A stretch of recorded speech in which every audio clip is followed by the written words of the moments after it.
เกิดมามันเป็นยุ่งสิแหละเกิดมาในโลกนี้สิกูดีมึงดีกูซัวมึงซัวยังถือผิดอยู่ในโลกนี้เป็นยุ่งสิเพิ่นได้ว่าโลกธรรม8เห็นบ่ห้องมาเสียอยู่ซ้ำนี้เขาอยากมาอีกพุทธเจ้าบอกการบ่มาดีที่สุดถ้าบ่มาเป็นหยังจังบ่มาพอเกิดมาแล้วบ่ได้หยังจักแนวแม้แต่ร่างกายว่าเป็นเฮาแท้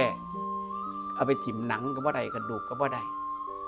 แต่เฮาก็บ่ฮู้จักคำสอนเฮาก็เลยเสียว่าสิมาเกิดอีกปรารถนาเพื่ออยากมาเกิดได้หลายๆอีกอยากได้แก้วแหวนเงินทองทรัพย์สินสมบัติก็บ่มีประโยชน์มันมีทองคำหอยคออยู่นี่หิวข้าวสิตายค่ะกินบ่ได้ทองแต่เฮาก็เสียว่ามันดีเพื่อไปหยังล่ะเพื่อไปขายอีกกันบ่ตอนบ่มีทองไปไหนมีแต่เงินไปซื้อทองมาเห็นว่าพอซื้อทองมาบ่มีเงินไปขายทองเอาไปมาเพียงแต่มาซื้อกินซื้อการเลี้ยงชีพเป็นเรื่องง่ายเด้อยู่กินแค่ซ้ำตายไปซื้อกินได้ซ้ำได้ก็กินบ่ได้ก็ตายง่ายอยู่เนาะซ้ำนี่เนาะพอเข้าใจบ่